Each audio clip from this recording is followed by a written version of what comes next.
सबसे पहला अभ्यास आसन को जीतो। और देखिए, आसन को जीतना कोई ये नहीं कि केवल आसन लगा करके बैठ गई यही आसन को जीतना है। यह भी आसन है और व्यक्ति के बैठने से पता चल जाता है कि ये कितना सत्संगी है। व्यक्ति के बैठने से ये मालूम पड़ जाता है कि इसने कितना सत्संग किया है। लेकिन आसन मन की भी होती है, आसन बुद्धि की भी होती है। सबसे बड़ी बात यह है कि हम अपनी बुद्धि को आसन प्रदान करें,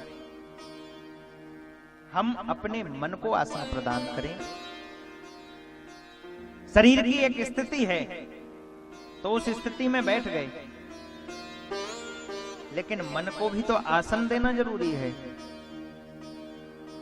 कथा में आकर के बैठ गए, बड़ी अच्छी बात, परंतु कथा में बैठने के बाद भी अगर हमारे मन की आसन नहीं प्रतिष्ठित है तो फिर कथा कहां सुन पाएंगे? क्योंकि मन हमारा वहां पर नहीं है जहां पर हम चाहते हैं, हमारा मन कथा में नहीं है। इसलिए मन को भी आसन देना है। आसन हमें अपनी बुद्धि को भी देना है कि हमारी बुद्धि कथा का शोषण ना करे, कथा का पोषण करे,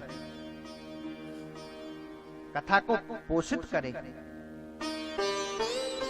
नहीं तो होता क्या है कि यह बात तर्क संगत है, यह बात थोड़ी सी नीची है, यह बात थोड़ी ऊंची बोल दी, ये बात थोड़ी अभी के समय की बोल दी, तो ये बात थोड़े बाद के समय की बोल दी।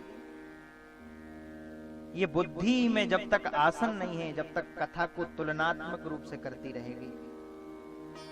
बुद्धि के लिए है, केवल सुनने के लिए है, और उस कथा को स्टोर तो किया जाए बुद्धि के द्वारा, परंतु उससे तुलना ना की जाए। और जहां तुलना हो गई तो उसका रस भंग हो गया। जब छेना का रसगुल्ला व्यक्ति खाता है तो छेने के रसगुल्ले में रस भरा होता है, और अगर उस रस भरे हुए छेने के रसगुल्ले को अगर आप तोड़ करके खाएंगे तो उसका रस बगर जाएगा, उसका रस गिर जाएगा। तो उसके स्वाद में जो आनंद था वो अब आनंद नहीं आएगा। लेकिन अगर उसी रसगुल्ले को सीधा मुंह में रख लिया तो उसके रस का भी आनंद आएगा और उस रसगुल्ले का भी आनंद आएगा।